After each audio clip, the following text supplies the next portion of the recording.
All right, on to this particular story now. In fact, it is the coffee chat that I'm officially opening yet again here this morning. A number of journalists have been arrested and some have gone missing after an anti-corruption protest in Zimbabwe last week. This has inspired the social media campaign called #Zimbabwean Lives Matter.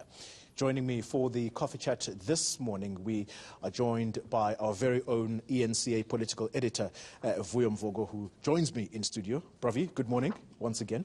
All right, and also we are joined by Richard Chidza, and he is the Deputy Editor of the new Zimbabwe Online Editor. Mr. Chidza, thank you very much for your time. Thanks for waking up with us in Harare this morning. All right. Looks like the audio to Mr. Chidza is a bit patchy at the moment. Richard, we're going to try and see if we can fix your audio. In the meantime, let's start with you, Vuyo, here. The president of our country, Cyril Ramaphosa, it's said that he's not said anything about what is going on in Zimbabwe. There's been complete silence, if you like, including, by the way, the International Relations Department, which has been approached by various media colleagues. What is happening in as far as South Africa adopting what appears to be a quiet diplomacy stance on Zimbabwe? Is that, in effect, what President Cyril Ramaphosa is doing? Well, it's not said. He hasn't said anything, really. Interestingly, I mean, in my interview yesterday with the Secretary General of the ANC, I did ask, whether they are not concerned, to what is happening in Zimbabwe. And what he told me was that the president of our country, who happens to be the president of the ANC as well, is engaging or has started engaging with his Zimbabwean counterpart, President Emerson. Are these talks at party-to-party level, or is it government-to-government? I said President Cyril Ramaphosa is engaging or will be engaging President Emerson Mnangagwa as the president of South Africa, but also as AU chair. Right? But at a party-to-party level, the ANC also intends engaging with ZANU-PF.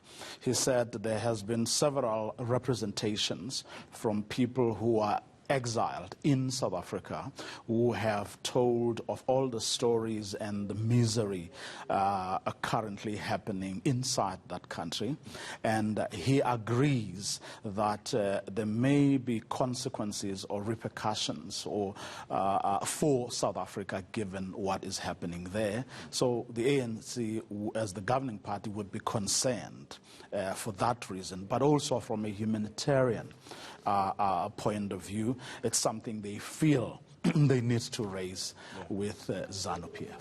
All right. Well, let's see if we can once again try and establish, okay, I'm told that Richard is not yet up. That audio problem persists. But let's try and see if we can sustain the conversation around Zimbabwe, Vuyo. The Zimbabwean nationals, or should I say Zimbabwean citizens, it's said that there's about 7 million people in Zimbabwe who face starvation, particularly amid this global pandemic. Yet, just as we are battling issues of corruption here in South Africa around the spending within the COVID-19 space, in Zimbabwe, a health minister has been fired as a result of his alleged corrupting of the COVID-19 funds. It's interesting, isn't it, so that in South Africa you don't have that kind of attitude, yet you're seeing that in Zimbabwe, even in China, for that matter. It then brings me to a big part of the interview I was doing yesterday with Ace Makashule, who says, oh, no, we are. Because I said to him, look, when one looks at the claims you make in your 5-page statement right at the beginning, you say you've actually taken, tough decisions. But then up until the end of page 5, one still one can't really see what you're talking about, which is the reason I'm here, that maybe it didn't make it to the statement. You can then expand or explain to me what you meant by these tough decisions that you have made. But in the course of that conversation, he then goes on to talk about state law enforcement agencies being used once again to target certain individuals and people within the ANC. Now, you'll recall that the first time we heard about something like that, when Kgalema Motlanthe was the Secretary General of the ANC, it was around the Scorpions, remember? Yeah. Hollywood arrest. It was I also remember ahead of the grabbing a conference. camera, rushing to Luthuli House Yeah. to sit down with him. Of course, that was the start of something that had clearly been canvassed and thoroughly discussed, which in essence was about bringing an end to the Scorpions. They are now history, and we know what it unraveled in the process, which is why the country is in the quagmire, in part, why the country is in the quagmire that we are in now. It's interesting that you bring up that point, Vuyo, but I want to take us to a short break because there's a newspaper headline this morning talking about reviving a Scorpion-type agency that the ANC seems to be punting. So a very interesting point indeed that you are bringing up.